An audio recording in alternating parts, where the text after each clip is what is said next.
pakankamai didelio masto renginys, bet Zarasuose mes prie pakankamai didelio masto renginių kaip ir jau esame kelis metus įpratę. Tai nuo 2008 metų, kai mes buvome Lietuvos kultūros sostinė pirmoji, bent jau tada, be abejo bus atskira ir kultūrinė programa tie, kurie galbūt nenorės dalyvauti ralyje, bet pagrindinis akcentas vis dėlto yra 300 ežerų. Šitas renginys buvo organizuojamas jau praėjus paskutiniam, vadinkime, etapui praeitų metų čempionato ir tikrai federacija neliko nuošaly stebėdami organizatorių darbą. Man šiandieną sunku kalbėti atstovaudamas dvi personas, ta prasme ir organizatorių atstovaudamas ir federaciją. Tai tikrai manau, kad organizatoriai užtikrino atsakingus federacijos atstovus, kas liečia saugumą, visus kitus procesus klausimus, buvo viskas laiku padaryta ir manau, kad po varžybų atsiliepimai bus patys geriausi. Labai daug kas nuogąstauja, kad žodis pirmą kartą labai daug minimas. Tai pirmą kartą toks greičio ruožas, pirmą kartą paralelinės varžybos, pirmą kartą bandomasis greičio ruožas. Aš manau, kad daug plačiau ir išsamiau papasakos patys organizatoriai, patys šitų idėjų formuotojai ir įgyvendintojai. Labą dieną. Kadangi jau minėjot, kad yra dar kantris, kuris bus penktadienį, šeštadienį, aišku, šeštadienį, sekmadienis pas mus ralis. Tikimės, kad eismo dalyviai bus kultūringi ir saugus, kadangi yra pravažiavimas iš vieno greituminio ruožo į kitą ir būtent prašyčiau žiūrovų, kad pasirinktų saugiausius kelius.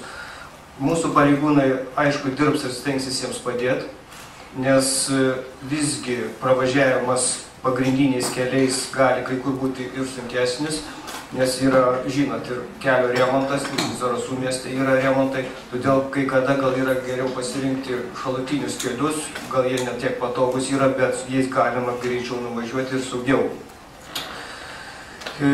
Pareigūnai yra sudarytas saugos planas, būtent yra numatyti postai ir tikiuosi, kad padės dalyviams ir žiūrovams nuvykti saugiai į vietas. Priminė man tas laikus, kai teko 12 kartų aš atravau 1000 ežerų ralyje. Tai ką dabar tam tikros sąsajos yra.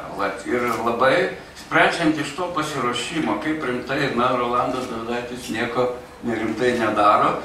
Ir aš manau, kad iš tikrųjų nebus ne tik sąsajos tokios simbolinės pavadinime, bet ir organizacijai, sprendžiant iš to, kaip viskas vyksta, tai aš tikrai tikiuosi, kad tai bus ypatingas renginys, kuris patiks ir dalyviams, ir žiūrovams, kas irgi labai svarbu. Ir, kokios tokios mintys čia kyla besėdint, kad iš tikrųjų Lietuva šiek tiek, tokia lyg ir nebeliko jos Europos ar tarptautinėme ralio žemėlapyje. Kažkaip nei apie mūsų lenktynininkus žino, nei apie organizatorius. Tai mano galva, kad toks ralis, ir sprendžiant iš to, kaip jis organizuojamas, galėtų ateityje, vis dėlto ir norėčiau palinkėti, kad jis atsirastų Europos čempionato kalendoriuje, ko linkiu visiems. Tai yra sunkus uždavinys, bet vis dėlto galbūt tokiu būdu tikrai mes išgarsintume mūsų Lietuvą. Ačiū dėmesį. Norėčiau labai trumpai papasakoti apie patį formatą varžybų. Varžybos vyks 2 dienos, 14-15 dieną, šeštadienį, sekmadienį. Ir viskas prasidės šeštadienį, startas oficialus 11 val. Ryto. Tai yra pagrindiniai miesto aikštėje, bus starto podiumas, iškilmingas atidarimas. Ir, reiškia, tada prasideda ralis. Ralis nuvažiuoja į Zarasų regiono žvyrkelius, vyksta 3 greičių ruožai. Po 3 greičių ruožų pirmų yra 2 valanda pertrauka, tai žiūrovai vėlgi, kurie žiūrėjo pirmą dalį, galėtų nuvažiuoti į kitą dalį pervažiuoti. Ir kita dalis tai yra asfaltinės miesto greičių ruožas. Dalyviai važiuos 2 kartus sportininkai. Jis yra nemokamas, praktiškai tai yra dovana miesto gyventojams, kurie galėtų nevaržomai praėjus keliasdešimt metrų pamatyti miesto gatvėmis vykstantį greičių ruožą. Ir vėl po tam tikros pertraukos visi dalyviai suvažiuos į miesto serviso zoną, iš kur po to sukeliaus į salą.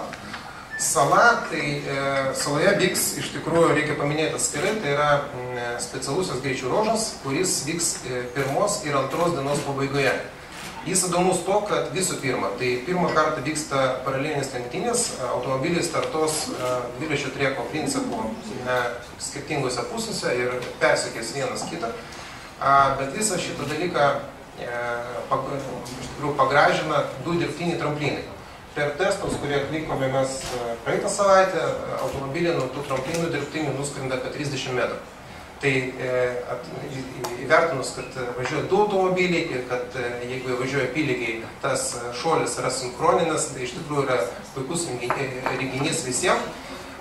Ir mažo to, prieš tai yra uždaras parkas ir visas sportinis kanalas apsiverčia nuo lėčiausiai važiuojančių iki greičiausiai važiuojančių. Tokiu atveju gaunasi, kad iš tikrųjų paskutinė suvažiavusi pora yra nugalėtojai tos pirmos dienos. Iškart po to, kai jie nušoks paskutinį, reiškia, tą trampliną, jie stabdosi, privažiuoja iškart prie scenos, kur stovės TO busas ir ten iškart užlipa ant scenos ir vyksta 15 minučių karšta tokia preskonferencija, kurie iškart dar neslūgus emocijams sportininkai bus pakalbinti apie tos pirmos dienos įvykius. Tai čia kalbu apie paskutinės poras, finišavusias pirmą dieną. Antrą dieną principas irgi tas pats, visi greičių ruožai suskirstyti po 3 ir tarp jų yra 2 valandos pervažiavimai ir žiūrovams, ir spec tarnybams, ir pareigūnams, ir iš tikrųjų tai pagelbės šiek tiek su kelių srautais išspręsti klausimą.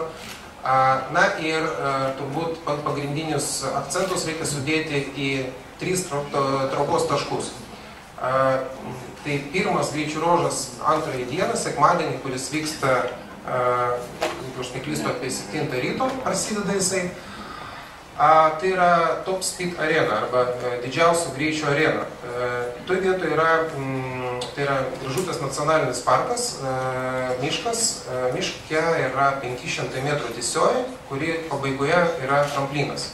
Tai va toj vietoje stovės pripusta arka ir stovės speciali įranga, kuri matos atvažiuojančių automobilio greitį.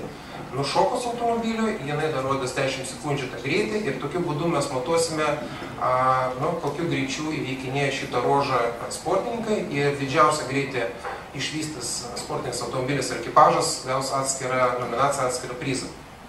Tai čia yra vienas momentas.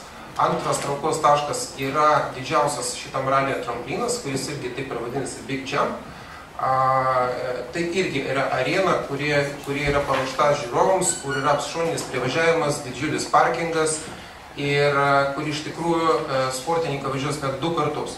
Tai realiai, jeigu mes turim šią dieną apie 60 dalyvių, tai yra 120 minučių puikių vaizdų, nes tikrai toj vietoje ir patogu žiūrėti, ir privažiavimas, ir prekyba, ir maisto, ir visų kitų. Ir paskutinis traukos taškas tai yra iš tikrųjų šio regiono perlas, sakyčiau. Tai yra Stelmužės asfaltinis kelias. Kelias iš tikrųjų yra nuostabus, jis yra asfaltinis dangos, siauras.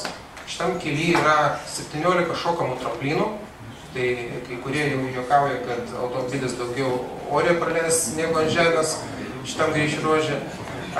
Ir šitam greičių ruožui yra vėlgi 2 žiūrovų zonas ir vėlgi sportininkai važiuos 2 kartus. Tai vėlgi žmonės galės labai ramiai atvažiavę pamatyti 2 kartus pravažiuojantį sportinį kanalą.